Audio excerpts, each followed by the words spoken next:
On dit dans la prière, Biyatra Afkedoahu, Akadosh Baruch Hu, mon âme est entre tes mains.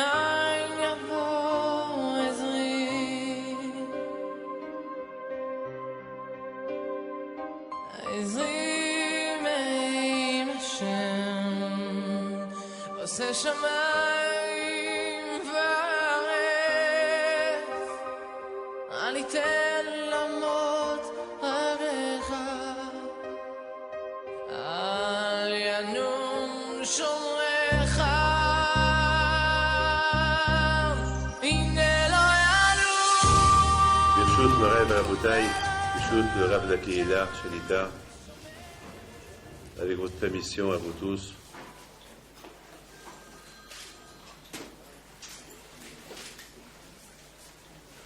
une très belle communauté est réunie, qui réunit trois communautés.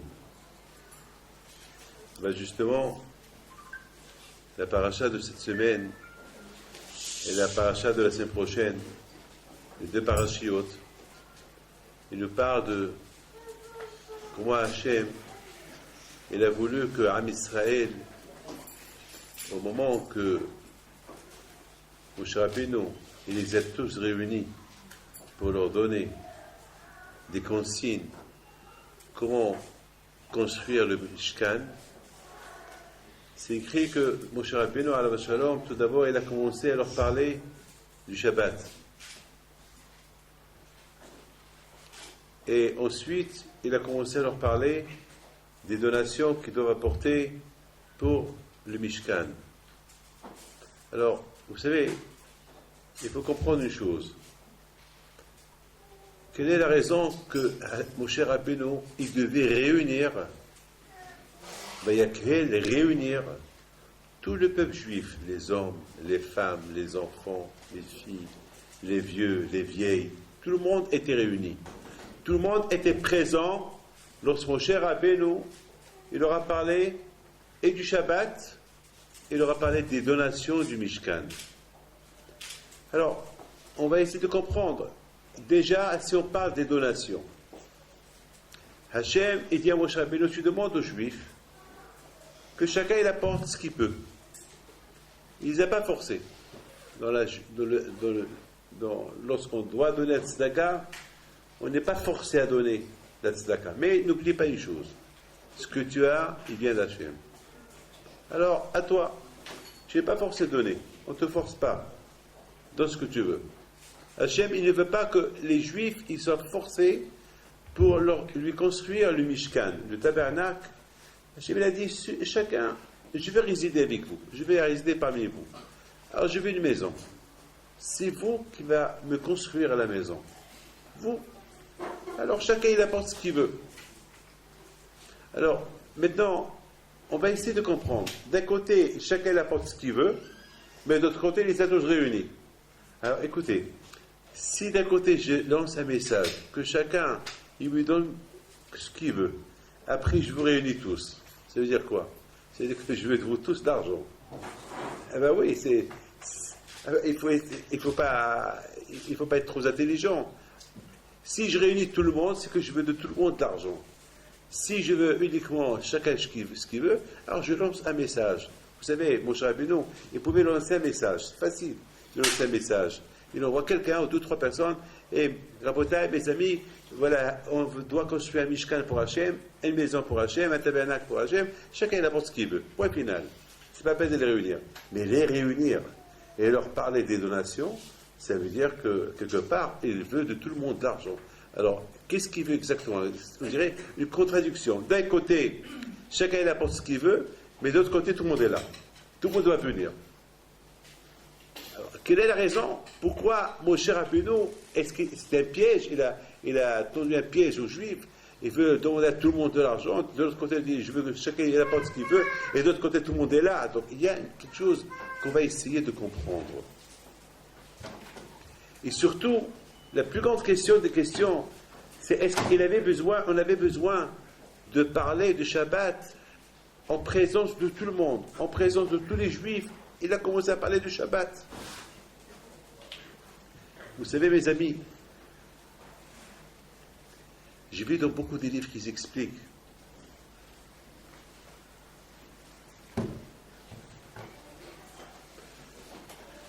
J'ai vu dans beaucoup de livres qu'ils expliquent. Écoutez bien ça. Le Shabbat a été donné uniquement pour une raison. Vous savez que toute la semaine, malheureusement, on n'a pas le temps. Toute la semaine, on est un peu pressé. Toute la semaine, c'est le travail. Toute la semaine, on a à faire l'école, le travail. Le Shabbat, c'est le seul jour que, plus ou moins, on est tranquille. Le Shabbat, c'est le seul jour, plus ou moins, on n'a pas grand-chose à faire. Alors, qu'est-ce qu'on a à faire le Shabbat? Alors, écoutez très bien, mes enfants. Il faut savoir une chose. Le Shabbat, il dit Benishai, que Hachem nous a donné le Shabbat pour étudier la Torah.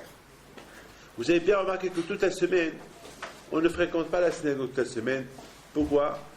Malheureusement, il y a ceux qui travaillent à 8 h du matin, il y a ceux qui travaillent à 7 h du matin. Les pauvres, ils ne sont pas... Bien sûr, il y a ceux qui peuvent, il y a ceux qui ne peuvent pas. Il y a des gens qui doivent accompagner leur enfant à l'école, donc ils sont obligés de faire la tfila yahid, seuls. Et les pauvres le soir, ils arrivent, ils sont crevés, ils sont fatigués, ils ne peuvent même pas étudier, ils ne peuvent pas, ils sont fatigués. On les comprend. On les comprend. Akadosh Baruch Hu, il comprend chacun de nous. Akadosh Baruch Hu, il ne vient pas avec des ta'anot, contre les gens. Pourquoi? Hachem, il sait tout. Vous savez, nous, on peut être des malins. Nous, on peut faire croire qu'on est fatigué. Mais Hachem, il sait si on est fatigué ou si on n'est pas fatigué. Hachem, il sait, est-ce qu'on est fatigué? Est-ce qu'on n'est pas fatigué? Mais une seule chose est certaine, que le Shabbat, aucun ne peut me dire qu'il est fatigué. Il y a une femme qui me dit, il y a une femme qui vient chez moi, elle me dit que son fils, elle a des problèmes avec ses enfants, ils sont révoltés contre les parents, ils frappent les parents. Par involontarité, vous savez, elle pleurait. Je lui dis, madame, quel âge ils ont vos enfants? Elle me dit, ils ont 27, 28, 29, 30, ils sont tous adultes à la maison. Elle me dit, j'ai même pas le droit à la parole, je peux même pas parler. Et donc je parle, on jette des choses sur moi, on me frappe, et je ne sais pas quoi faire. Et je dis, qu'est-ce qu'ils font? Ils ont fini leur étude. Un, il est avocat, l'autre, il est ceci, l'autre, il est cela. Et je lui ai posé une autre question. Et qui s'est occupé de leur avenir pour devenir ce qu'ils sont? Il me dit, justement, Rabbi David, combien j'ai travaillé, que je me suis privé, je me levais pour aller au marché, pour acheter, pour travailler dur au marché le matin, dans le froid, dans la neige, pour gagner de l'argent, pour payer leur étude et pour payer leur éducation. Et voilà le remerciement. Et je l'écoute, je l'ai laissé vider son cœur. Elle pleure, elle parle. Et moi aussi, je vais apprendre et je lui propose une autre question. Je lui dis, madame, je veux te poser une autre question. Et le Shabbat? Toute la semaine, tu les réveillais à 5 h du matin. Et le Shabbat? Vous savez qu'est-ce qu'elle me répond? Elle me dit, le Shabbat, t'es pauvre, t'es fatigué. Le Shabbat, je t'ai laissé dormir. Le Shabbat, c'est le seul jour dans la semaine qu'ils ont. Je dis, pourquoi pas le dimanche? Non, le dimanche, ils ont des devoirs à faire, il faut qu'il y ait des devoirs, etc. Je dis, alors ça veut dire que tu t'es cassé la tête pour tes enfants, tu t'es diminué pour tes enfants, tu as sacrifié ta vie pour tes enfants, et qu'est-ce que tu as gagné? Vous savez, tout à l'heure, j'ai dit aux femmes, Akadosh Baruch Hu nous a donné la Torah. La raison pourquoi il nous a donné la Torah, c'est pour nous aider à bien vivre. J'ai un qui l'a mangé chez moi aujourd'hui, un converti, qui l'a mangé chez moi aujourd'hui. Et je lui ai posé une question. Qui t'a emmené à se convertir au judaïsme? Il me dit le Shabbat. Il me dit, alors j'ai vu, lorsque j'étais avec un copain en Guadeloupe, et ce copain, il m'a invité chez ses parents pour passer le Shabbat. Et j'ai vu la famille réunie. Et j'ai vu qu'ils chantaient. Et j'ai vu qu'ils sont partis à la synagogue. Et surtout, la vie familiale du Shabbat. Ça m'a donné beaucoup à réfléchir. Et il a dit, ce Shabbat, ce jour de réunion 24 heures en famille, ça c'est quelque chose que j'ai jamais vu. J'ai jamais vu ça chez moi. J'ai jamais vu ça dans ma famille. Jamais on était réunis comme ça. Mais une réunion de joie. C'est pas une réunion stam, une réunion comme ça, une réunion de boire. Non, une réunion de joie avec la synagogue. Il y avait là-bas un rabbin qui était de passage, qui a donné un cours de Torah. J'ai dit, c'est ça Shabbat? On m'a dit, c'est ça Shabbat. Alors j'ai passé un autre Shabbat. Et j'ai vu, c'était encore, ça donnait des forces pour toute la semaine, Shabbat.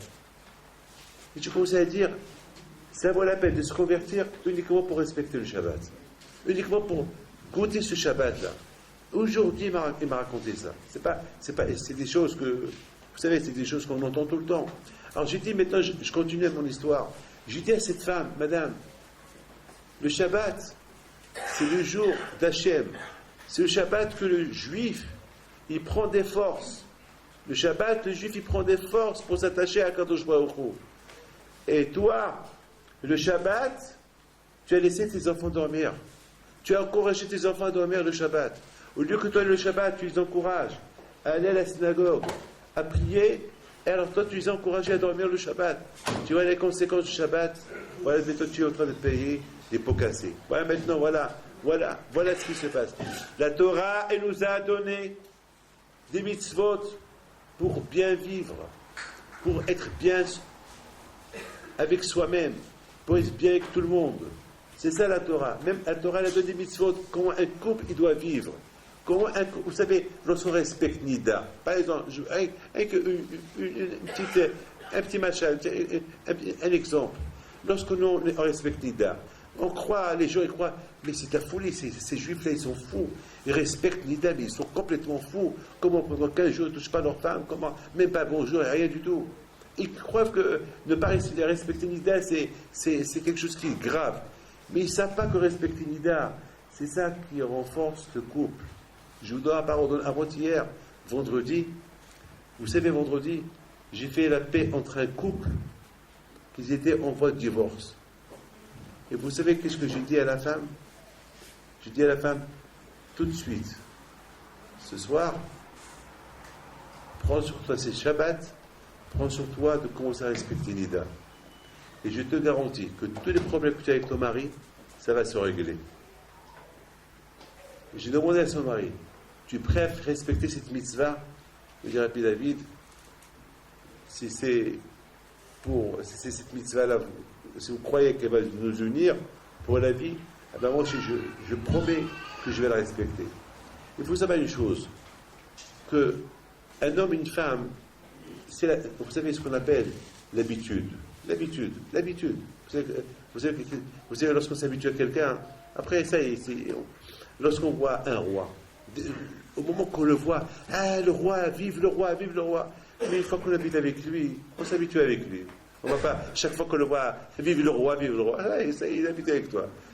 Regardez un couple, un couple il se marie.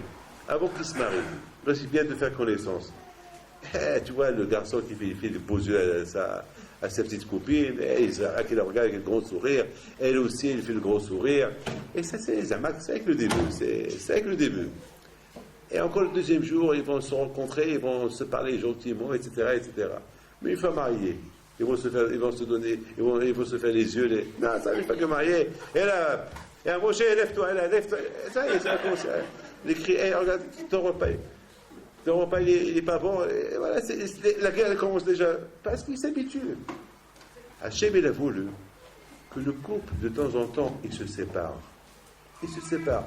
Et cette séparation du couple avec Nida, ça fait que c'est dur au départ, mais elle les rapproche encore une autre fois. Vous savez, je m'excuse d'utiliser les termes. Une fois, il y avait un grand sadique qui a donné un cours de Torah à ses... Il devait, pour renforcer la Tarat HaMishpacha, pour renforcer la pureté familiale, il a dit que le peuple juif, ils ont droit à la lune de miel une fois par mois. Parce que cette séparation du couple pendant 15 jours, parce que c'est Hachem qui l'a demandé, eh bien ça renforce le couple. Ça renforce le couple. Lorsque la femme est en mikvé, elle retourne vers son mari. Eh bien, s'il y avait des problèmes entre les deux, beaucoup des fois, ça arrive que les gens qui arrivent jusqu'au divorce, mais s'il y a un rabbin qui sait comment les remettre ensemble, avec cette mitzvah de Nida, il va les remettre ensemble. C'est extraordinaire. Akadosh Baruch Hu nous a donné des mitzvot pour vivre. Shehi bahem, velo sheyamot bahem. Mes amis, il faut savoir une chose. Hachem, il nous a donné le Shabbat. Lorsque Hachem, il a dit à Moshe Rabbeinu Moshe, et réunit les Juifs. Lorsqu'il les a tous réunis, la première chose qu'il commence à leur parler, il commence à leur parler du Shabbat. Et quelle est la raison qu'il leur parle de Shabbat? La raison, c'est parce que Moshe Rabbeinu veut leur dire, le seul jour que vous allez pouvoir être réunis, c'est le Shabbat. C'est déjà toute la semaine, vous n'êtes pas réunis. Alors si au moins ce Shabbat-là, le Shabbat, le jour que personne ne travaille, si vous n'êtes pas réunis, alors à quoi ça sert? Alors vous allez être désunis tout le temps. Alors Moshe Rabbeinu Alav Shalom, la première chose qu'il leur parle, dit, c'est vrai, je vous ai réunis pour ramasser des dons, pour ramasser de l'argent, pour construire le Mishkan, pour construire le tabernacle. Mais à quoi sert de construire un tabernacle s'il n'y a pas d'union entre vous? À quoi sert? À quoi sert de construire le tabernacle si, même le Shabbat, on n'est pas ensemble, vous n'êtes pas ensemble? Malheureusement, beaucoup de fois, le Shabbat, le jour de repos. C'est vrai, c'est écrit dans la Torah le jour de repos. Mais un repos physique, mais pas le repos spirituel. Le Shabbat, c'est un repos. Le Shabbat, c'est un repos physique. On se repose. Je repose ma tête, je repose mon cerveau, je ne travaille pas. Il n'y a pas de téléphone, il n'y a rien du tout. Il n'y a rien qui me casse la tête. Mais au niveau spirituel, le Shabbat, c'est le seul jour dans la semaine où on peut s'élever. C'est le Shabbat. Ça, vous ne savez pas que le Shabbat, on est un peu déprimé après le Shabbat. On est un peu déprimé, on se sent un peu vide. Parce que le Shabbat, c'est le rempli, Lorsqu'on fréquente la synagogue, on écoute des Torah, des cours de Torah le Shabbat. Mais moi, je vous dis quelque chose. Moi, je ne peux pas me voir sans Shabbat. Je ne peux pas me voir sans étudier la Torah, sans donner des cours, sans renforcer les gens. Je ne peux pas. C'est ça qui me remplit. Sinon, je vais me sentir un homme vide. Vous savez très bien que Moshe Rabbeinu Alav Shalom, lorsqu'il a commencé, lorsqu'il a réuni les bénis Israël, écoutez bien ce que je vais vous dire. La première chose qu'il leur dit, c'est vrai, tout le monde a compris. Tout le monde a compris une seule chose. Moshe nous réunit. S'il nous réunit, c'est parce qu'il a un message à nous donner. Écoutez très bien. Si on se réunit, c'est qu'il y a un message. C'est pas, on ne se réunit pas pour rien. Si on se réunit, il y a un message, il y a quelque chose que Moshe Rabbeinu il veut lancer. Attends, il réunit tout le monde. C'est la première fois que tout le monde est là. Je ne sais pas combien de millions ils étaient. 4, 5, 6, 7 millions avec les enfants. Vous imaginez vous imaginez quel monde il y avait. Même les enfants, il n'y avait pas un qui manquait. Et même un qui était malade, il n'était pas malade. Tout le monde s'est levé, tout le monde est debout. Combien ils sont restés debout? Je ne sais pas. Et je vous pose une question. Pour vous parler à vous, on m'a donné un micro. Alors que j'aurais pu parler sans micro si je veux. Je pouvais crier. Mais imaginez-vous Moshe, sans micro, sans rien, qui parle à des millions de personnes. Imaginez-vous quelqu'un qui veut parler au Stade de France. Le Stade de France, c'est un petit stade. C'est pour 73 000 personnes. On peut peut-être faire entrer là-bas 150 000 personnes debout. Et là, admettons. On met 200 000 personnes debout. Admettons, si on peut. Mais 7 millions de personnes ou 8 millions de personnes, il faut, je ne sais pas, 20 fois le Stade de France, 40 fois le Stade de France. Comment Moshe Rabbeinu a parlé? Comment Moshe Rabbeinu a parlé à tout ce monde-là? Comment il a pu parler? Là, on voit une force. Là, on voit il y a une force inimaginable. Vous ne pouvez pas imaginer, lorsque quelqu'un veut faire une mitzvah, quand je lui donne des forces pour la faire. Et tu vois comment je rappelle dans la vache, parce que tout ce qu'on fait, on le fait avec la grâce de Dieu. Avec la grâce d'Hachem. Hier, j'ai reçu un coup de téléphone d'un Anglais. Cet Anglais qui avait la grave maladie au prostate. Mais c'est une maladie qui s'est propagée de tout son corps. Et il y a quelques mois, il m'appelle, je l'ai vu une fois l'année dernière, il m'appelle, il me dit, voilà, il y a 3 médecins qui lui disent, chacun lui dit quoi faire. Mais tous les médecins lui ont dit qu'il finira par mourir. Ça veut dire que uniquement chacun, pour peut-être tu vas gagner 1 an ou 1 an et demi. Un lui dit, peut-être avec ça, en faisant ces opérations, ces traitements, tu vas gagner, tu vas vivre encore 1 an et demi. Lorsqu'il lui dit 6 mois, il n'est pas lui dire, David, je veux vivre. Je veux vivre. Qu'est-ce que je fais? Et ils me disent, fais ça, tu vis 6 mois. L'autre me dit, fais ça. Mais même celui qui m'a dit, fais ça, ce traitement te vit 1 an et demi, il ne me garantit rien. Qu'est-ce que je peux faire? Je dis, alors, comment voulez-vous que je vous dise? Choisir, vivre 6 mois, 1 an ou 1 an et demi. Je lui dis, de toute façon, même si je te dis de choisir ce que le médecin te dit de faire pour vivre 1 an et demi, mais après 1 an et demi, tu vas mourir, tu es jeune, tu n'as que 40 ans. Alors on a gagné quoi? Je lui dis, il y a quelque chose d'autre que tu peux faire. Peut-être tu vas gagner beaucoup des années à vivre. Fais Shabbat. Fais mitzvot. Retourne à Kadosh Baruch Hu. Il n'y a que la Kadosh Baruch Hu qui peut donner. Il n'y a que la Torah, le Kouach de la Torah. Je ne sais pas quoi te dire. J'ai peur de te dire, choisis la 3e voie, et au lieu... J'ai peur de te dire de choisir la 3e voie, et tu vas mourir après 1 mois ou 2 mois. Après, tu vas m'accuser. Alors, je pense...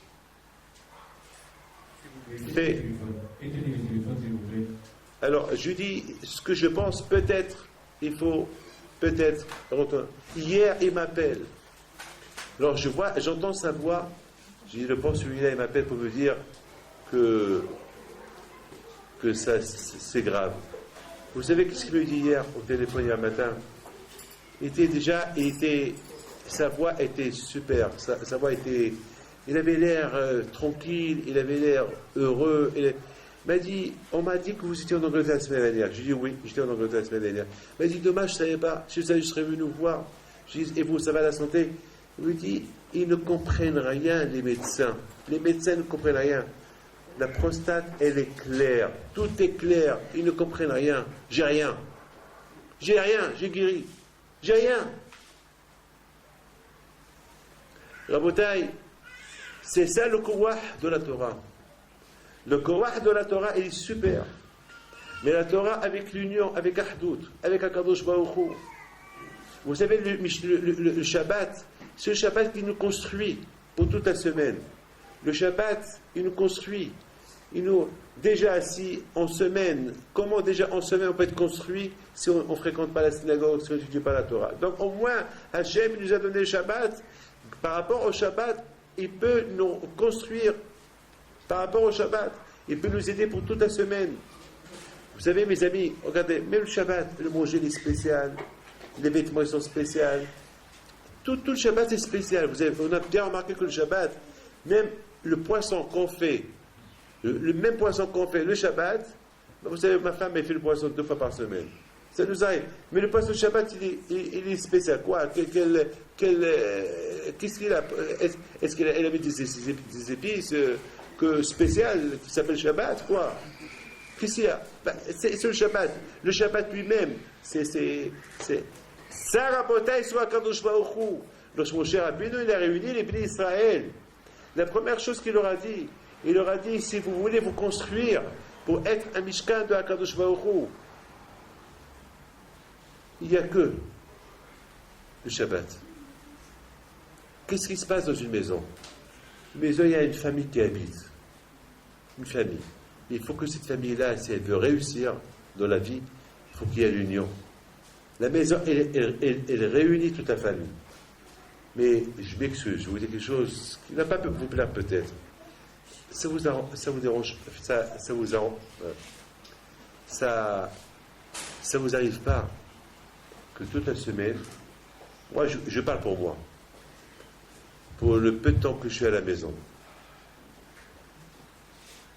Je suis à la maison, toute la journée je suis à la yeshiva, si je ne suis pas en voyage, je rentre le soir à la maison, tous mes enfants, ils sont éparpillés. Chacun dans une chambre, chacun avec un téléphone. Et chacun il prépare son cours. Même ma femme, c'est des gens qui l'appellent pour moi ou sa famille, ou c'est ou ses amis.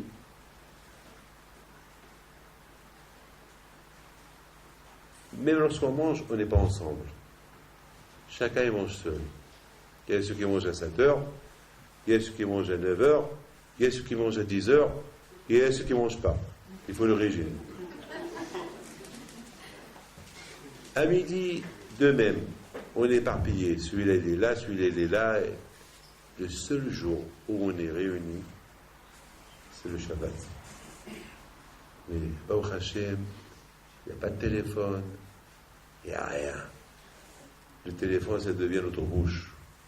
C'est nous qu'on parle. La seule fois, le seul jour qu'on se rencontre, et on est ensemble, c'est le Shabbat. Heureusement. Mais donc, vous comprenez pourquoi Kadosh Baruch Hu, il a fait à ce que le Shabbat, on n'a pas le droit de toucher à rien du tout. Parce qu'Hachem, il veut, au moins on lui consacre un jour pour lui. En lui consacrant un jour pour lui, on est en train de se consacrer ce jour-là pour nous. On nous croit qu'on lui fait un service à Hachem. Mais sachez très bien que ce service-là, il est bien pour nous. Au moins, on est en famille, au moins on peut discuter. Je vous donne une parole d'honneur. On n'a même pas le temps. Moi, Rabbi David Pito, je n'ai même pas le temps de dire, mais bon, on ne discute pas. On est 10 à la maison et on ne parle pas, on ne se parle pas en semaine. Chacun il est occupé. Je comprends. Mes enfants ils sont occupés avec leurs élèves et mes filles sont occupées avec leurs devoirs et ma femme est occupée. Et moi aussi je suis occupé. Le téléphone, 4 téléphones qui sonnent du matin au soir et ça n'arrête pas. Et ma femme, elle ne peut pas me dire pourquoi tu es au téléphone, parce qu'elle aussi elle est au téléphone. Alors on les quitte. Donc, même au moment qu'elle veut me parler, et moi je suis au téléphone, alors elle sait qu'elle ne peut rien me dire, parce que lorsque moi aussi je veux lui parler, elle est au téléphone. Alors lorsqu'elle crie, je lui dis, écoute, tu es au téléphone, je ne t'ai rien dit, alors continue de ne me dire rien du tout. Mais au moins le Shabbat, il n'y a que les numéros de Shabbat, il n'y a que les cours, un peu de divrei Torah, et on parle. On parle un peu, toi, Moshe, qu'est-ce que tu as fait, toi, qu'est-ce que tu as fait, moi, qu'est-ce que j'ai fait, et toi, qu'est-ce que j'ai fait.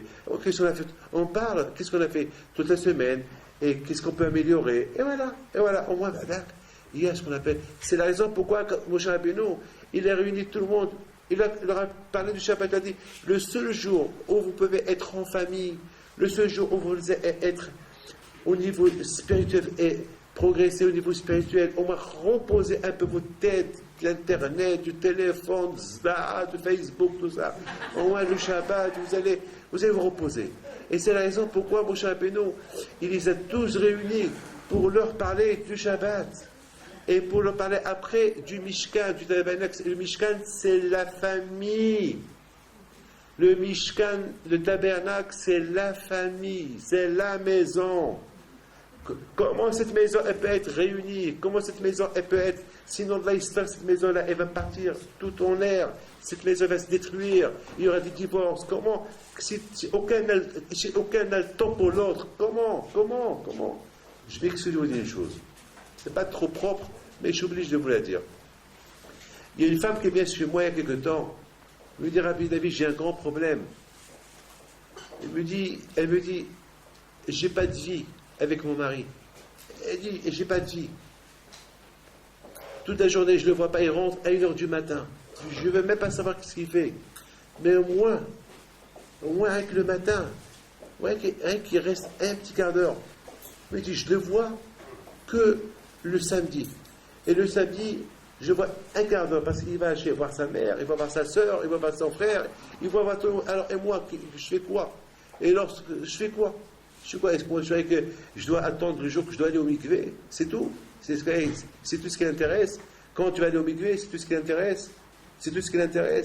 Pourquoi je suis quoi? Je suis une zona, je suis une prostituée, je suis quoi? Il a commencé à pleurer. Je suis quoi? J'ai appelé son mari. Et j'ai commencé à lui parler. Je lui ai dit, ce qui se passe? Il me dit, vous savez, Rabbi David, c'est la vie. J'ai dit, comment c'est la vie? Alors pourquoi j'étais marié? Je lui ai dit, c'est pas ça la vie. La vie, c'est pas ça la vie. Au moins le Shabbat. Je te comprends. Je dis, moi aussi, je suis occupé toute la semaine. Moi, le Shabbat, reste avec ta femme, reste avec elle. Parle-lui un peu. C'est ça le Shabbat. C'est ça le Mishkan. C'est ça Beth Israël. C'est ça la maison. C'est ça le Mishkan. C'est la raison pourquoi Akadosh Baruch Hu, il a commencé à parler tout d'abord du Mishkan, tout d'abord Hakel, il les a réunis et il leur a dit, voilà, je sais que vous n'allez pas avoir le temps, je sais que vous allez perturber, je sais qu'il y a la parnassa, je sais que vous allez, avec le travail, je sais que chacun il va être avec les voyages, vous allez pas être tout le temps en famille, même, et surtout à Israël, être au moins, dire bonjour, au moins être en communauté.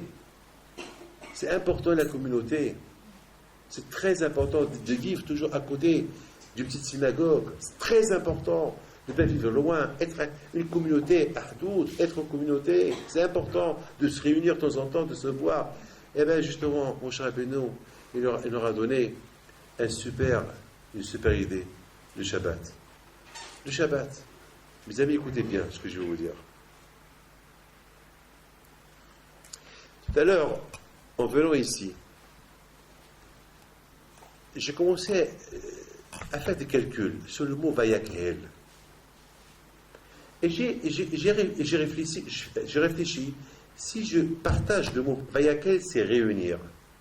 Si je partage le mot Vayakhel en deux, eh ben, j'ai trouvé le chiffre numérique avec le kollel Kahal Tov.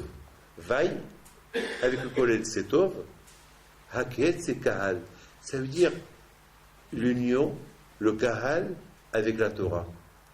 Et le seul jour où on peut être unis, écouter un peu de Torah, c'est le Shabbat. C'est le seul jour, c'est le Shabbat. Le Shabbat, au moins on est unis en famille, comme je vous ai expliqué tout à l'heure. On est unis en communauté, ici. Et bon, Hachem, c'est ça qui va nous donner la force pendant toute la semaine. Il y avait quelqu'un que... C'est super ce que je vais vous dire. Il y avait quelqu'un qui m'a dit que lorsqu'il a décidé, c'est aujourd'hui à la Yeshiva, j'ai fait un cours de Torah spécialement pour une personne. Mais Rabbi David, pourquoi depuis que j'ai fait Teshuvah, je souffre? Depuis que j'ai fait Teshuvah, depuis que j'ai arrêté de travailler Shabbat, depuis que je suis devenu un autre, il m'a dit en arabe, tous les problèmes du monde, ils sont tombés sur moi. Pourquoi, au lieu que Hachem, il voit que j'étais loin de lui, j'étais un voleur, j'ai fait la mafia, j'ai fait des bêtises, j'ai fait beaucoup de bêtises, et j'ai fait Teshuvah. Et depuis que je vais être honnête, je vais être bien, je vais être un bon juif. J'ai que des coups et des coups et des coups et des coups et des coups. Pourquoi? Je dis, mon fils, moi, tous les coups que je reçois, toute la semaine, et bien le Shabbat, il me les efface. Alors je vous pose une question. Les premiers que j'avais vendredi, le Shabbat me les a effacés. Et les Amaké, tous les premiers que j'avais vendredi, ils ne sont plus là, ils sont effacés. Voilà, tout de suite après le Shabbat, les problèmes, ils retournent sur la table. Les mêmes problèmes que j'avais hier, vendredi, à 6h moins 5 avant Shabbat, le Shabbat, soi-disant, il les a effacés, mais samedi soir, à partir de 7h10, après Shabbat, mes problèmes d'hier, ils sont encore remontés sur la surface. Alors, ça a fait quoi le Shabbat? Il ne les a pas effacés complètement. Si j'ai besoin $1 million ou d'1 million d'euros vendredi après-midi pour payer mes dettes, bon, je me dis, Shabbat, ça les a effacés. J'ai pas besoin, très bien, c'est psychologique, j'ai pas besoin. Mais samedi soir, Shabbat est sorti, aïe, aïe, aïe, et mon million, j'ai besoin du million. Comment je vais faire? Ben, Raboutaï, il faut savoir une chose. Le Shabbat, il nous donne la force pour affronter les problèmes qu'on a effacés pendant le Shabbat. Parce que le Shabbat, c'est le jour de la Emouna. Lorsqu'on écoute un peu de Torah, lorsqu'on est réunis à la maison, on est réunis à la synagogue, Et on pense qu'à Kadosh Baruch Hu, on pense à notre spirituel, on pense comment s'élever davantage de notre vie spirituelle. Alors Kadosh Baruch Hu, il va te donner la force. Comment se battre contre ces problèmes que tu as laissés avant Shabbat. Et tu vas les affronter après Shabbat avec de nouvelles forces. Je vous donne ma parole et Hachem, il est témoin de ce que je vais vous dire. J'avais besoin d'une grosse somme d'argent cette semaine. Vous imaginez que le monsieur qui m'appelle de Miami et qui me dit que son fils, ils ont découvert qu'il est petit de taille et qu'il ne peut plus grandir. Et lui, le père, il est grand de taille. Et psychologiquement, le fils, son fils, lorsqu'il a appris qu'il ne peut plus grandir, il a fait une dépression. Il me dit, Rabbi David, qu'est-ce que je dois faire? Il me dit, Rabbi David, je raconte l'histoire en résumé, c'est tout. Pas d'histoire, je vais écrire un livre sur ce monsieur-là. Mais je vous raconte l'histoire en résumé. Il me dit, Rabbi David, qu'est-ce que je dois faire? Je lui dis, fais-lui les piqûres. Il y a aujourd'hui des piqûres d'hormones pour qu'il puisse grandir. Il a dit, mais il a passé l'âge. Les médecins, ils ont dit qu'il ne peut pas. Il a passé l'âge. Parce que si à un certain âge, il peut faire ces piqûres-là. À partir d'un certain âge, ça ne marche pas. Et je lui dis, fais-lui. Mais il me dit, Rabbi David, comment? Je lui dis, fais-lui. Ce que tu lui fais. Tu vas chez les médecins, là-bas à Miami, vous avez des grands médecins, tu vas, tu lui fais, tu dis au médecin, il va chez le médecin, il dit, bon, si tu veux, on teste, on essaye. L'histoire qui s'est passée il y a à peu près 1 mois et demi. Écoutez bien, pendant 1 mois et demi, on n'a pas discuté. Et voilà, mes amis, cette semaine, j'étais à Londres, lundi, je recevais les gens, ils m'appellent, ils me disent, Rabbi David, demain mardi, c'est demain que le médecin va voir est-ce que la piqûre qu'il a fait, les piqûres qu'il a fait, et ça va marcher ou ça ne va pas marcher. Et ça va marcher ou ça ne va pas marcher. Rabbi David, je vous en prie, faites ce que vous pouvez faire, priez à Hachem et demandez-moi ce que vous voulez. Je vous donne la parole d'honneur. J'aurais pu demander 10 millions de dollars, ils me les auraient envoyés. J'aurais pu demander ce que je veux, parce que je sais, c'est un monsieur qui est riche. J'ai dit, j'avais besoin de 125 000 dollars. C'est tout ce que j'avais besoin. J'ai dit, voilà, j'ai besoin de ça. Mais le Hachem et les témoins, je ne l'ai même pas dit. Je lui ai dit, j'ai besoin d'une somme, mais je ne peux pas te la dire maintenant. Mais il me dit, et quand je lui dis, une fois que tu as tes résultats, je te dis là. Et Baruch Hashem, il m'appelle mercredi, et je dis, voilà ce que j'ai besoin. Il me dit, Rabbi David, les médecins ne comprennent pas, ils commencent à grandir. Il n'y a rien à comprendre. C'est des choses qu'on ne peut pas comprendre. Lorsque on a un problème, on l'affronte avec le Shabbat. C'est tout ce que je peux vous dire. C'est tout ce que je peux vous dire. J'avais un problème, je l'ai affronté avec le Shabbat. C'est vrai, on a des problèmes avant le Shabbat. Mais avec le Shabbat, ça nous donne, parce que le Shabbat, c'est la Emouna. Le Shabbat, on a la foi. Le Shabbat, on devient des associés d'Hachem. Parce qu'on a la Emouna, on dit, Hachem, il a créé le monde en 6 jours, il s'est reposé le 7e jour. Moi aussi, je me repose. Le fait que toi, tu te reposes le 7e jour, ça veut dire que tu crois en Dieu qui a créé le monde en 6 jours. Oui, je crois en lui. Comment tu crois en lui? Pas que je me repose Shabbat, comme lui. C'est super. Alors quand je crois, il dit, puisque tu crois, tu n'as rien vu. Tu n'étais pas avec moi lorsque j'ai créé le monde. Tu n'étais pas là. Et tu crois que c'est moi le créateur. Et parce que la Torah dit, il faut se reposer Shabbat, tu te reposes. Alors ce que tu veux, je te donne. Tu deviens mon associé. Et ce que tu veux, je te donne. Alors, même si tu n'as pas d'argent, on le voit à la Ibanaï. Empruntez pour moi, moi je paierai. Mais il faut avoir la conviction. Il faut avoir la conviction. Il y a des tnaïm. Il y a des conditions. Des conditions du Shabbat, c'est lorsqu'on le mélange avec la Torah, avec la famille, avec le shalom. C'est pour ça qu'on dit Shabbat shalom, avec le shalom. Et c'est ça, finalement, qu'est-ce qu'on gagne à la fin? on gagne Mishkan. On gagne qu'on a fait de soi-même un quoi? Un tabernacle. Mes amis, je vous pose une question. Quel est le don que Hachem il a besoin de vous aujourd'hui? Est-ce que Hachem il a besoin de votre argent? C'est lui qui vous en donne. Qu'est-ce que vous pouvez offrir à Akadosh Baruch Hu? Quoi? Vous voulez donner un cadeau à Hachem? Quoi? Qu'est-ce que vous pouvez? Vous allez lui dire, eh ben on fait les mitzvot. Ça, c'est pas un cadeau.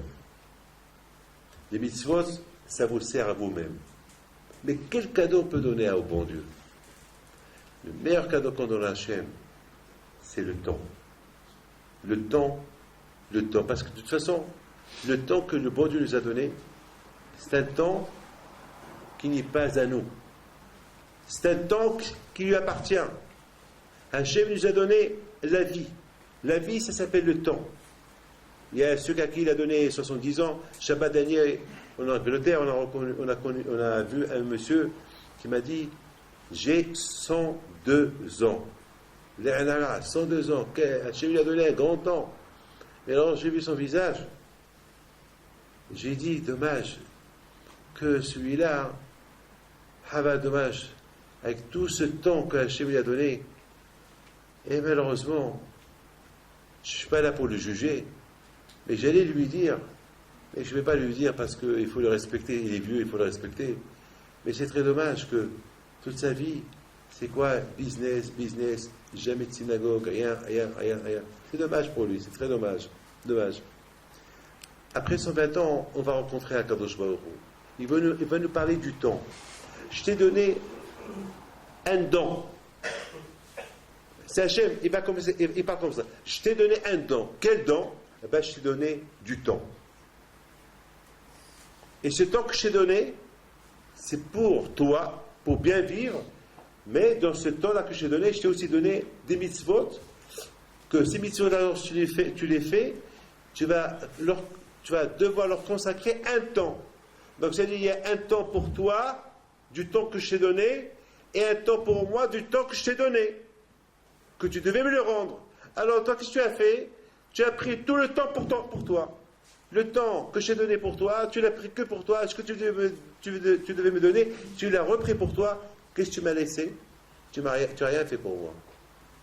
Quelle réponse on va donner à Hachem? Ah, je ne savais pas. Aïe. C'est pour ça Hachem nous a donné Shabbat. Shabbat, c'est un temps qu'a priori, pendant la semaine, on peut dire, j'ai pas eu le temps, je travaille, on va trouver des milliards d'excuses au bon Dieu. Mais il n'y a aucune excuse du Shabbat. L'excuse du Shabbat, il n'y a pas d'excuse. Alors là, Shabbat, il n'y a aucune excuse qu'on peut dire, j'ai pas le temps. Il m'a dit, Shabbat, mais Shabbat, c'était tout un temps. Je t'ai donné 24 heures le Shabbat. 24 heures, tu m'arrives. Même de ce temps du Shabbat qui devait être le mien, on aurait pu partager toi un peu moi. Voilà, le Shabbat, on dort et on mange. Qu'est-ce qui reste? Un peu. On peut ce peu-là, tu me le donnes à moi. Même ça, tu ne me l'as pas donné. Tu as donné tout le Shabbat avec le Shabbat qui sort pour fumer une cigarette. Alors, c'est quoi, toute ta tête était avec la cigarette. Il y a quelqu'un qui vient chez moi. Il dit, Rabbi David, le Shabbat, je suis nerveux. J'ai envie de tout casser. Je lui dis, pourquoi? Il dit, Rabbi David, je suis un grand fumeur, le Shabbat. Je fume pas. Je lui dis, fume. Il dit, quoi? Je lui dis, fume. Tu peux fumer Shabbat. Mais il dit, attends, mais c'est péché, Rabbi David. Vous n'allez pas me dire, fumer Shabbat. Je dis, écoute-moi. Lorsque tu fumes pas, tu casses. Et tu rends toute la famille malheureuse. Personne ne peut te parler. Au moins. Et tu fais des milliers de péchés. Fumer, c'est un seul péché. C'est mieux de faire un péché que de faire des milliers de péchés. Il a commencé à regarder.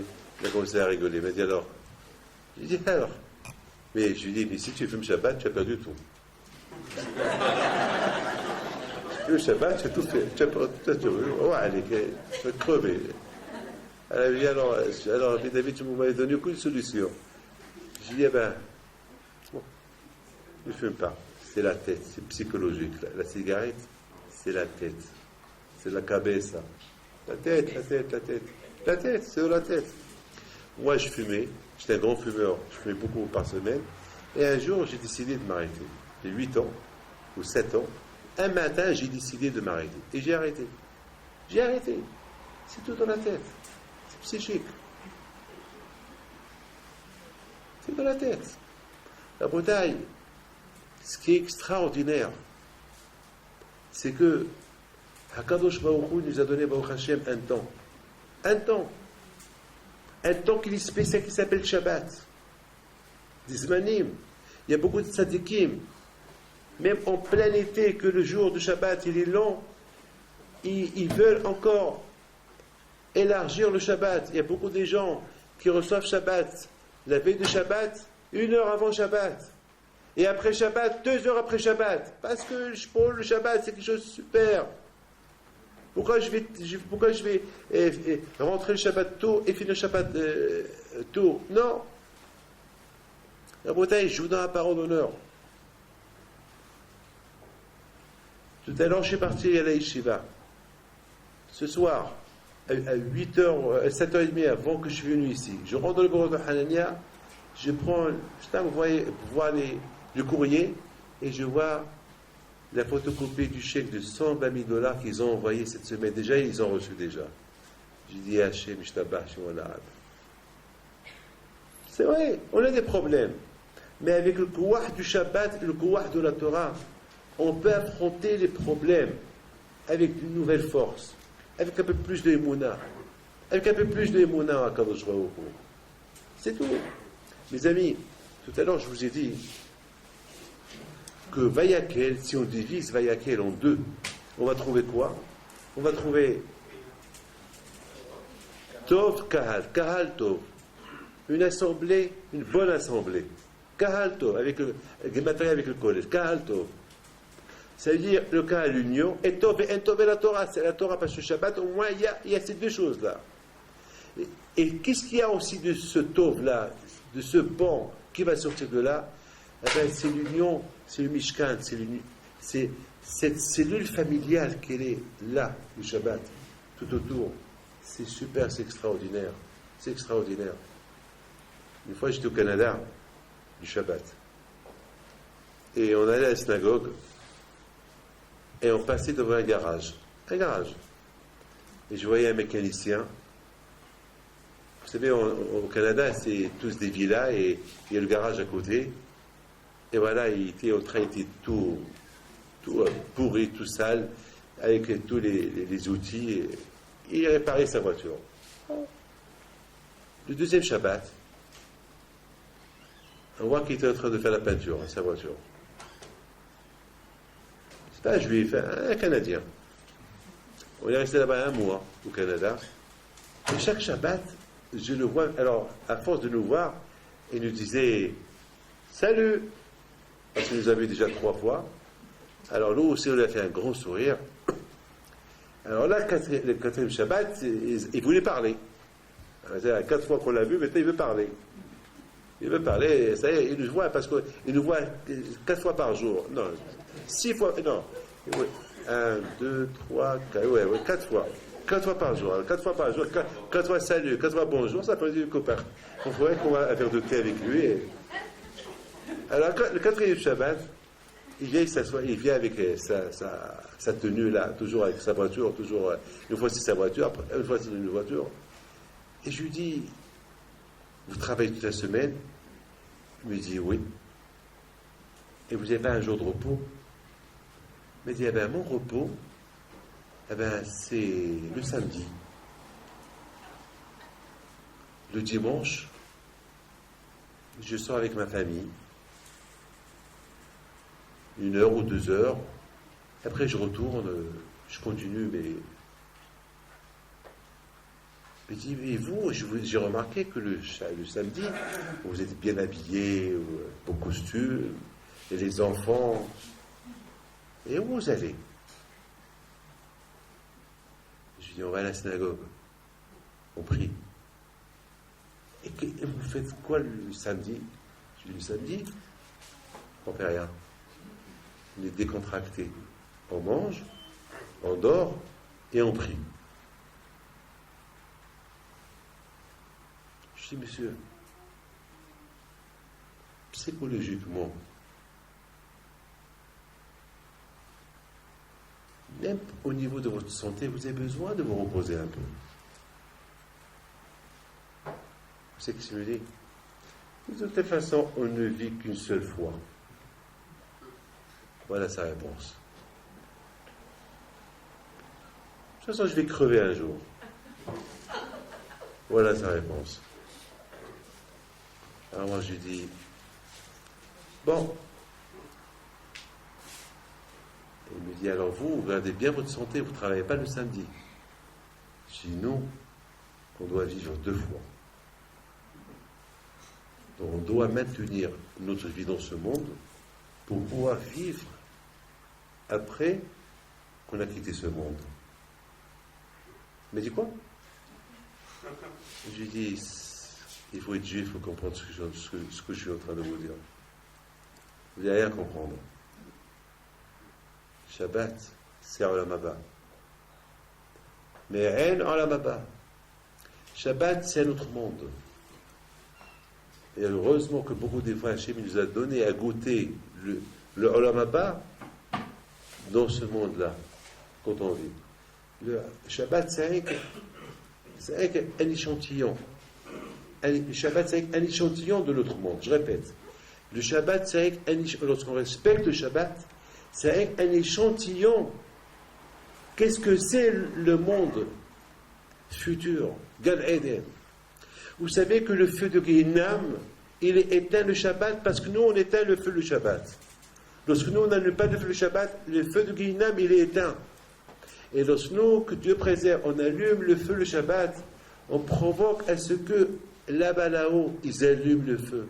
Parce que là-bas là-haut, ils croient que le Shabbat il est sorti. Après, une fois qu'ils se sont rendus compte, ils voient que le Shabbat n'est pas encore sorti, c'est parce qu'un juif il a allumé les cigarettes, ou un juif il a allumé le feu, donc là-bas aussi, ils allument le Shabbat parce qu'ils sont trompés. Et ça fait des perturbations dans notre monde, et ça risque de faire beaucoup de boubou, beaucoup de dégâts. Mes amis, je voudrais vous dire une chose, et que chacun de vous doit savoir,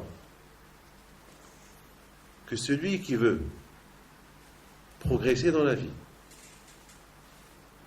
c'est pas pendant la semaine qu'il peut progresser. Celui qui veut progresser dans la vie, il faut tout d'abord qu'il progresse avec la Hachem. Il faut qu'il progresse avec la Torah, avec le Shabbat, avec la Ahdoud, l'union. Et c'est ça le message de Moshe Rabbeinu. Le message de Moshe Rabbeinu, il a réuni tout le monde. Tout le monde était présent. Tout le monde était présent.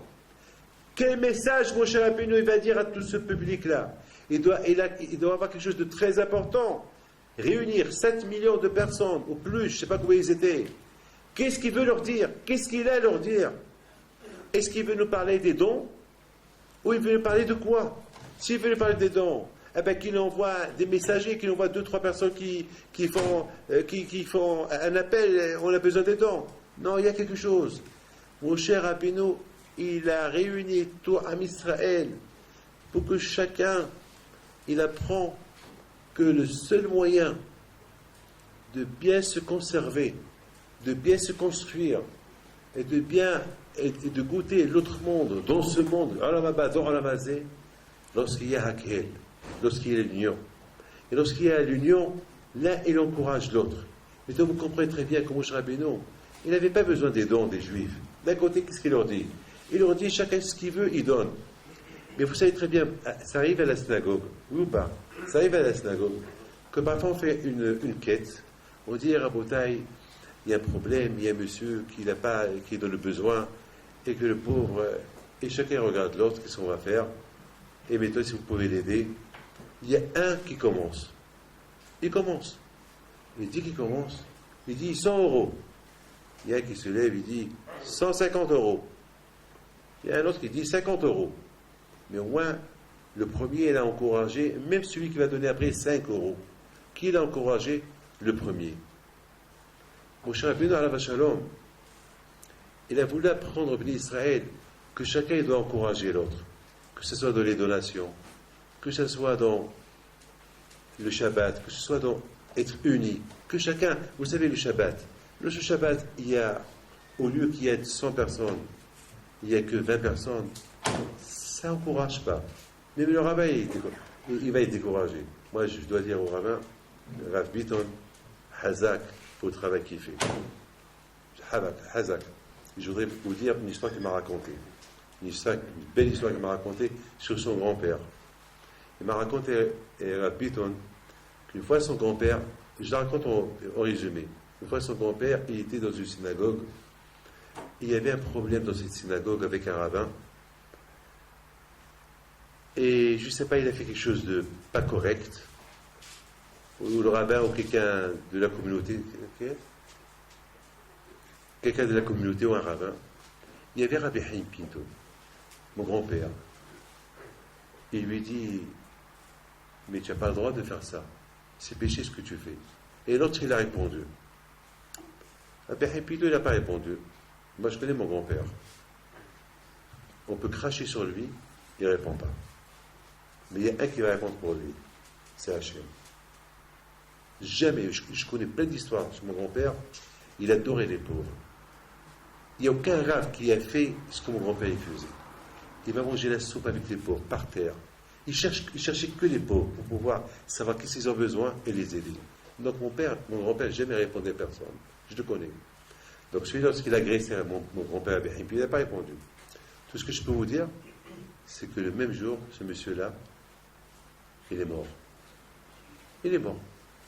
Il est mort. Ce monsieur, il est mort. Maintenant, Rabbi Rahamim, son grand-père, il vient le dire à Rabbi Haim Pinto. Alors Rabbi Haim Pinto, il lui dit, et ce qui met le nouveau rabbin, il lui dit, avec ce qui s'est passé aujourd'hui, ça va être un peu juste, ça va être, et les gens vont avoir peur de savoir que toi tu pries là, et qu'il y aurait ces rabbins aucun ne peut t'affronter. Alors Rabbi Haim Pinto dit, et toi Rabbi Rahamim Bitton, pourquoi c'est pas toi le rabbin? Il dit, moi je peux pas, j'ai peur. Il dit, non, toi tu n'as pas peur, toi je sais que tu es un tzaddik, tu peux être le rabbin. J'accepte. Regardez le kouah de ce tzaddik Rabbi Haim Pinto.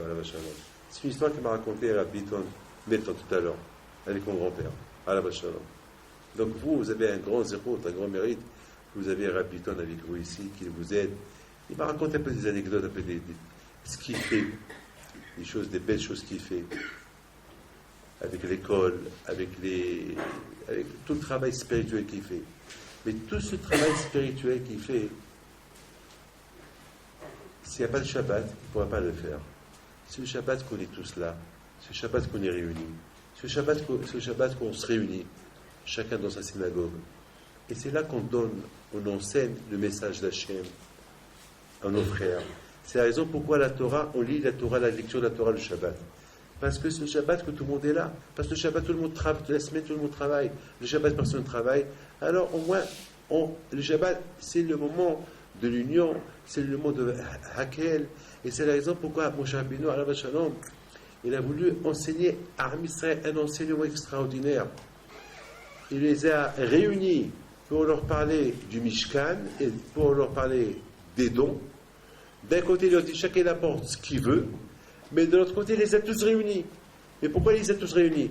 Moshe Rabbeinu, il a voulu que chacun il encourage l'autre. Même au niveau des donations, il faut que chacun il encourage l'autre. Même si que moi je veux donner ce que mon cœur il veut. Mon cœur il veut que je donne 10 euros. C'est tout. Mais au moins que ces 10 euros-là, et parfois c'est dur pour moi de donner ces 10 euros. Mais alors je vois quelqu'un qui donne 100 euros. Alors moi je dis, si lui il a donné 100 euros, lui il a fait le même métier que moi, bon moi je peux donner 10. Lui il a donné 10 fois plus que moi, 9 fois plus que moi. Donc ça encourage. Le seul jour que chacun, même au niveau spirituel, on s'encourage au Shabbat. Lorsqu'il y a l'union, ça encourage. Ça encourage. Vous savez, je termine avec ce que je vais vous dire. Je l'ai noté. Le Shabbat,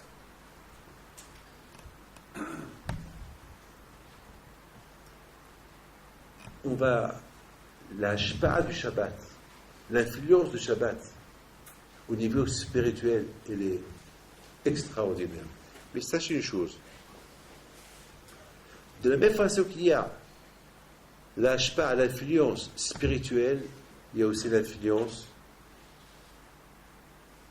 matérielle ou l'influence de Touma, d'impureté. Comme par exemple aujourd'hui, malheureusement, l'Internet. Moi aujourd'hui, je mène une guerre. Je ne dis pas que l'Internet il va bien. L'Internet c'est quelque chose de fabuleux, c'est quelque chose d'extraordinaire. Ça nous aide beaucoup dans la vie de chaque jour. Mais de l'autre côté aussi, il y a aussi, si on ne sait pas comment la guider, et si on ne sait pas résister les tentations qu'il y a dans l'Internet, on peut détruire notre propre famille. Alors d'un côté, il y a le Shabbat qui nous réunit. Et de l'autre côté, en semaine, lorsqu'on rentre, on pénètre dans des endroits qui peuvent nous désunir. On a gagné quoi alors? Vous savez, moi, David Pinto, vous savez combien des centaines de familles que je connais, que cette année ils ont divorcé à cause de cela, à cause de ça. Bien sûr, d'un côté, elle est bien, mais de l'autre côté, il y a beaucoup de dégâts, elle peut provoquer beaucoup de dégâts, surtout pour les enfants aujourd'hui. Donc, regardez à ce qui s'est passé en Libye, en Égypte et en Tunisie. Avec le Facebook et l'Internet et les téléphones, ça a réuni des centaines de milliers en quelques heures. Si elle avait passé 3 éléments pour réunir 100 000 personnes, impossible de réunir ça. Impossible de réunir 1 million de personnes. Impossible de faire une révolution. Aujourd'hui, à Rabotaï, ce qui peut faire une révolution, ce qui peut détruire. Maintenant, on a appris une chose, que même en Amérique, s'il y a un fou en Amérique qui fait quelque chose de folie, il peut avoir des dégâts. On peut détruire des gouvernements, des royaumes, des dynasties avec l'information. Une information qui va tchic-tchac, en une seconde, tout le monde est là. Tout le monde est là, et tout le monde sont là, tout le monde est en train de crier, on ne te veut plus Moubarak, on ne te veut plus Kadhafi, il faut partir, Ben Laden, Ben Ali, il faut partir, et voilà. Vous avez chose qu'on n'a jamais vue. Et maintenant, il y a la suite. Et ça continue. On ne sait pas, who's next? Quel est le pays, le quatrième? C'est qui le 4e pays? Et c'est qui le 5e? Et c'est qui le 6e? Et c'est qui le 7e? Est-ce qu'un jour on va voir ça ici en France? Et qu'un jour on va voir ici quelque part? Eh bien, aujourd'hui, tout est possible. Avant que Mashiach il va venir, écoutez bien, il dit le prophète, il y aura beaucoup de chokhma, il y aura beaucoup de sagesse, une sagesse extraordinaire, une sagesse qui va être tellement extraordinaire. Il y aura beaucoup de chokhma chez Edom, l'Internet, Facebook, la communication. Aujourd'hui, tout l'argent mondial, il est investi aujourd'hui dans les satellites, dans les communications. Comment communiquer vite, le plus rapidement possible. Savoir la communication au plus vite possible. Et ça ne peut qu'approcher au plus vite possible aussi la destruction du monde. Cette même communication qui peut être bonne, il y a des bonnes nouvelles, mais ça peut aussi apporter des mauvaises nouvelles. Regardez à Bretagne, hier, ce qui s'est passé. La bourse, elle a chuté parce que quelqu'un, il a fait rentrer sur Internet que Kadhafi, il est mort. Lorsqu'ils ont entendu que Kadhafi est mort, ouf, la bourse du pétrole, elle est tombée. Lorsqu'ils ont entendu que c'est pas vrai, c'est une fausse information, elle est remontée encore. Regardez, il dit le prophète, avant que Mashiach il vient, Ve'abati hokma, les mêmes éléments sur lesquels ils pensent bâtir leur intelligence, avec ces mêmes éléments, ça va se retourner contre eux. Aujourd'hui, que Dieu préserve quelqu'un qui fait des super puissants, ou un petit garçon intelligent, qui est super intelligent, il peut pénétrer au Pentagone, il peut pénétrer à l'Élysée, il peut faire des trucs. Et à Shemishmor, ça peut provoquer un système, ça peut même provoquer une guerre mondiale. On est dans une phase aujourd'hui, la communication, d'un côté, elle est bien, mais d'autre côté, elle peut détruire, mais une autre communication. Vayakhel. Moshe Rabbeinu alav shalom, il a lancé une communication. Il a réuni 7 millions de juifs. Avec quoi? Pas avec Facebook, pas avec l'Internet, pas avec les téléphones, pas avec les emails. Rien du tout. La volonté. Il a crié, Hachem il a aidé. Il a réuni 7 millions de personnes ou plus. Qui peut faire une chose pareille? Personne. Qu'est-ce qu'il leur a parlé? Il leur a dit, vous voulez réussir? Shabbat. Vous voulez vous construire? Shabbat. Vous voulez réussir dans la vie? Shabbat. L'union, Achdout, Torah. C'est grâce à ça que vous allez réunir, vous allez réussir. Hamishkan, c'est les mêmes lettres, écoutez bien, je termine avec cette phrase-là. Hamishkan, prenez le mot Hamishkan, divisez le mot Hamishkan en deux, c'est les mêmes lettres de Moshe et Nach. Moshe, c'est la Torah, Nach, c'est Nevi'im Uktubim. Ça veut dire que Hamishkan, c'est quoi le Mishkan? Tout à l'heure, je vous ai dit que Hamishkan, c'est l'homme, le tabernacle, c'est l'homme lui-même. Mais pour que l'homme lui-même il soit un bon Beth Amikdash, un bon Mishkan, lorsqu'il peut réunir en lui l'amour de Torah Israël, lorsque lui-même il garde sur sa cellule familiale, il garde sa communauté, Ahdout avec la Torah. C'est ça le Mishkan. Celui qui veut acquérir la Torah, celui qui veut être attaché à la Torah Moshe, à la Torah Tzivel Moshe, celui qui veut être attaché à Moshe Rabbeinu, à la Torah Kedusha, eh bien, il y a une introduction. Vayakhel, l'union. S'il y a l'union, il peut s'attacher à Moshe.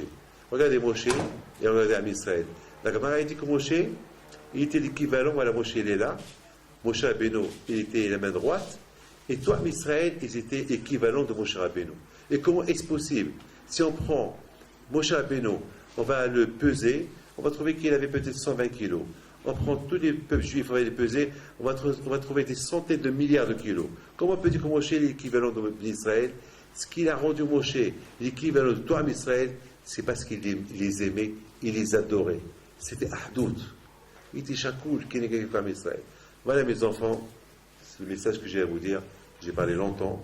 Que Hachem vous protège, que Hachem vous donne la santé. Vous êtes nombreux ce soir. Je m'excuse la dernière fois que je ne suis pas venu. Voilà, je me suis rattrapé. Voilà, j'ai parlé un peu plus. J'ai parlé pour deux cours. Au lieu que je parle à 40. Alors, s'il vous plaît, j'ai entendu qu'il y a des gens qui sont malades. 7 personnes qui ont la grave maladie dans ces communautés. Alors, j'ai pensé, je dis à Rabbiton, c'est bien si ça ne vous dérange pas, lorsqu'il y a 7 malades graves, c'est pas bien. Ça donne à réfléchir. Que Dieu préserve, que ce ne soit pas 8, 9, 10. Au contraire, on veut que ça diminue, qu'il guérisse si Dieu veut. Alors, je vous en prie, j'ai dit à Rabbiton, si vous pouvez s'unir un dimanche, lire Tehillim, et faire Ta'anit Dibour. Jeûner, ce n'est pas conseillé. Ta'anit Dibour, c'est s'abstenir de parler. Venir une demi-journée à la synagogue, lire Tehillim, vous pouvez manger, vous pouvez boire du café, mais ne pas parler. Le rabbin donnera quelques cours de Torah. Je ne sais pas, c'est à vous de voir où vous voulez faire cet Ta'anit Dibour, c'est à vous de choisir. Mais c'est très important que lorsque ça va mal, il dit le Rambam, lorsque ça va mal, lorsqu'il y a des malades, lorsqu'il y a des gézérot, tout de suite, il faut les attaquer avec des prières, avec des grandes prières. Voilà mes enfants, que Hachem vous protège, que vous donne. Je vous demande à vous tous de se lever. Shema Yisrael, Adonai Eloheinu, Adonai Echad. Shema Yisrael, Adonai Eloheinu, Adonai Echad. Adonai Melech, Adonai Malach, Adonai Imloch, Leolam Va'ed. Adonai Melech, Adonai Malach, Adonai Imloch, Leolam Va'ed. Adonai Melech, Adonai Malach, Adonai Imloch, Leolam Va'ed. Adonai Melech, Adonai Malach, Adonai Imloch, Leolam Va'ed. נא אדוני יושיענה. נא אדוני יושיענה. נא אדוני יצליחנה. נא אדוני יצליחנה. מי שברך אבותינו, אברהם, יצחק ויעקב, וברך את כל הקהל הקדוש הזה, גדולים קטנים, הם ובניהם ושהייתם יוחשים הקהל, ואוי ברך אתכון, יזכי אתכון, ישמע וקץ אתכון, ועד כל כוס רבעתם את אדוני ושעתכם, ויגן בעדכם, יפרוץ שכל שמו עליכם, ידע ביניכם אהבה ואחווה שלום ויעוד, ויסלק שנאת חינם ביניכם, ומדי לצרותיכם, שחכם הקדוש ברוך הוא, רפואה שלמה, ישמרו פרנסה טובה, תבחר בתורה בת שמיים, הנה רצון ולמען אמן. Vous avez des CD que j'ai laissés sur les chaises. C'est un cadeau pour vous, que chacun prend un CD. Et Bisrout a bien puis de soir avec vous.